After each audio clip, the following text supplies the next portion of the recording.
Nah kalau Anda sholat lagi, pertanyaannya gini, Allah itu tidak punya tradisi mewajibkan 2 kali. Pertanyaan fikihnya mesti gitu. Dan saat Anda di Magelang menjamak itu melakukan sesuatu yang disahkan oleh agama.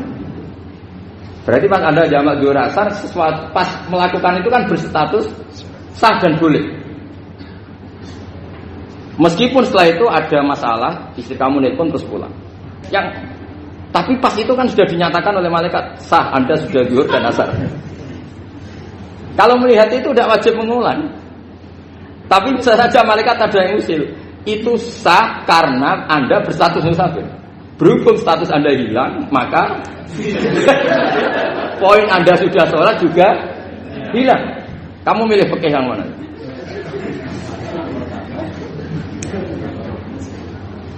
Jadi peneliti fikih itu beda dengan orang-orang yang dengarin protes. Beda karena nengkuni. Nengkuni itu beda karena ada konsekuensinya. Makanya fikih itu sampai saya punya kitab fikih itu dikarang 1 orang itu jumlahnya 20 jilid. Per jilid itu segini. Jadi 1 meja ini dikarang 1 orang. Itu mulai yang presisi, yang detail sampai yang khayal. Yang khayal juga ada. Yang khayal itu tadi beliau banyak menghayalkan diri. Suatu saat Anda datang ke Mekah itu hanya butuh waktu 20 menit. Zaman itu belum ada pesawat. Lalu boleh gak jamak? Boleh gak nakal? Nakal itu begini. Sampai orang kaya punya jet pribadi. Misalnya Anda Ronaldo masuk Islam, orang kaya. Itu bisa gak puasa? Karena begini. Misalnya dia orang, contohnya orang Arab. Orang Arab, jangan orang. Gak, contohnya itu dibalik saja. Di sini itu kalau imsak jam berapa?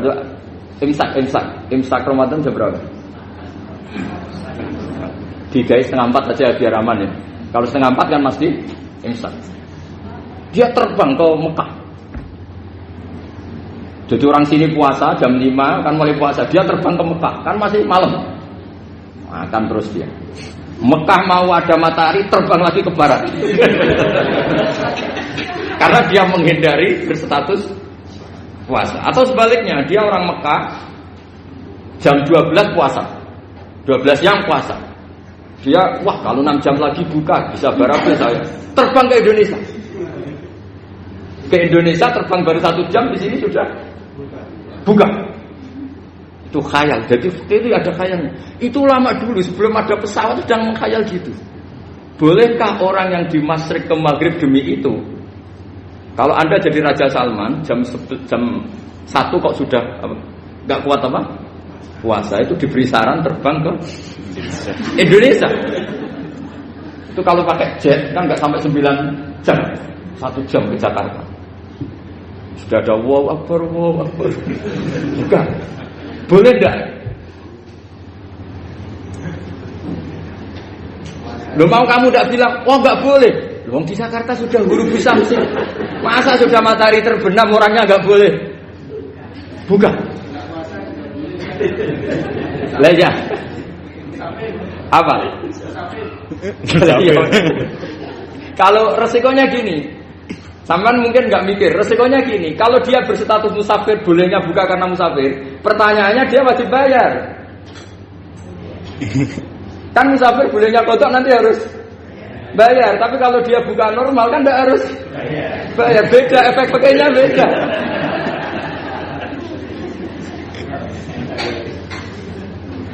Sama jangan protes, Gus Baik gimana? Mau ngaji, mana tidak senang. Ini kan ngajinya para dosen, para pegawai. Jadi harusnya itu jadi mufti. Ngaji untuk jadi mufti. Bukan ngaji untuk mendengarkan. Jadi makanya saya mohon, jangan sering protes sama ulama. Ulama sudah pusing. Karena efek-efek hukum itu tidak gampang. Kayak tadi misalnya, kalau dia boleh buka atas nama musafir, resikonya wajib bayar. Masalahnya Raja Salman ini mau enggak gitu. Dia ininya.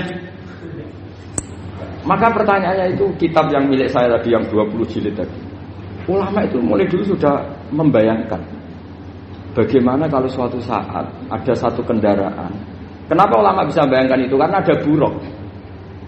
Meskipun mereka nggak numpak buruk hanya Rasulullah, tapi kan bisa bayangkan ada toyul waktu. Waktu itu bisa dilipat. Karena ulama dulu ahli astronomi, jadi bumi itu bulatnya gini, muternya gini. Berarti suatu saat ada satu ilmu di mana orang ambil satu posisi terus melewati toyul waktu, ngalami lintasan waktu. Mulai dulu itu sudah dibicarakan. Pertanyaannya lalu status orang ini kayak apa? Misalnya tadi orang Mekah ingin cepat buka terbang ke Indonesia. Orang Indonesia menghindari imsak, misalnya 3:30, dia belum sahur. Wah, kalau saya di Indonesia ini sifatnya sahur. Wah, saya tak terbang ke Mekah. Wah, enak kan terbang di Mekah ternyata masih jam 8. Wah, bisa makan sepuasnya jam 8 malam, tentunya jam 20. Kan enak ya. Bar wareg balik ke Indonesia wis jam 1 siang. Jam 1 siang kalau ingin cepat buka terbang ke timur. Langsung buka. Berarti dia kira-kira masa aja 3 jam. Tapi terus ya mungkin kalau sampean tahu pogo sudah repot-repot ngono tinggal turu delok sinetron untuk buka dhewe. Itu tidak hukum, saran itu namanya apa?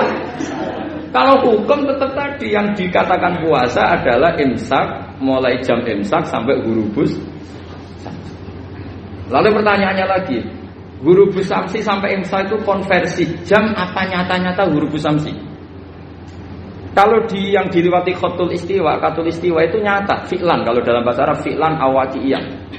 Tapi kalau Anda orang kutub,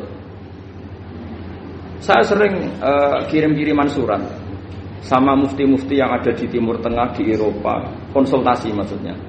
Orang kutub itu kan tidak ada matahari, tidak ada apa-apa. Jika kalau Anda baca kitab di kutub, mesti Gus Bak darani pembohong. Misalnya orang kutub ngaji saya, kamu harus subuh sebelum matahari terbit. Sekali matahari terbit waktunya hilang. Duhur setelah matahari agak ke barat. Asar kalau matahari terbenam hilang waktunya. Terus mereka mesti bilang mataharinya di mana? Maka pertanyaannya, boleh gak mengkonversi waktu untuk orang kutub? Jadi misalnya pola umum subuh jam 4:30, berarti antara subuh dan qadha itu 1,5 jam. Subuh sama zuhur polanya berapa berarti? Kalau 4:30 sampai jam 12 ini 6 sama 7,5. Berarti ya kira-kira habis subuh nunggu 7,5 jam baru zuhur, nunggu 3 jam baru asar, nunggu 3 jam baru maghrib. Berarti waktu puasa kira-kira antara jam 4 sampai jam 6. Berarti berapa jam itu? 12 sama 2 14 jam. Oke, berarti orang kutub harus puasa 14 jam, tidak bergantung waktu mata. Tapi ada lagi pertanyaan lucunya gini, lalu 14 jam ke situ dimulai dari mana? Apa asal 14 jam? Apa harus ada konsensus setarnya? Masih ada PR lagi. Menurut kamu gimana? Ada konsensus setarnya dimulai jam 4 dini hari. Apa asal jumlahnya? Imsak 14 jam. Mikir lagi kan? Itu di Denmark itu ada satu musim di mana siang terus sampai sekian bulan. Siang terus sampai orang sana itu capek. Kenapa ada siang terus? Logikanya kan tadi bumi itu belajar juga belajar falak, belajar astronomi. Kalau tepaan kamu di sisi yang barat agak utara atau agak selatan, matahari ini nyentron terus. Sehingga bumi molak-malik ya kamu kesentron terus karena kita ini kan tepaan di khatulistiwa, di khatul istiwa. Sebenarnya khatul istiwa itu bahasa Arab dari kata khatul istiwa. Khatun itu garis, istiwa itu tengah. Lah, Islam itu oleh Allah memang dipilih di tempat paling top yaitu Mekah. Mekah Ka'bah itu surratul ardi. Jadi sebelum ditemukan ilmu astronomi itu Nabi sudah ngendikan Al-Ka'bah surratul ardi. Ka'bah itu pusarnya bumi. Sehingga di Ka'bah itu satu-satunya area yang terbebas dari medan magnetis. Karena dari utara dan selatan benar-benar di tengah. Maka potensi jam paling akurat di dunia itu ya hanya jam yang di Mekah itu. Karena apapun akuratnya teknologi di Amerika atau Jerman, karena jam itu dari logam tetap ketarik medan magnetis, entah berapa 00, tetap kena. Misalnya jam di Jerman lebih dekat mana kalau Jerman? Mesti ketarik medan magnetis, entah berapa kadarnya. Karena materi jam dari logam. Sementara di Mekah karena di tengah itu terbebas dari medan magnetis. Nah sehingga yang segaris dengan Mekah kayak Indonesia itu semuanya khotul istiwa. Nah kalau khotul istiwa normal itu artinya ya 12 siang secara umum ya 12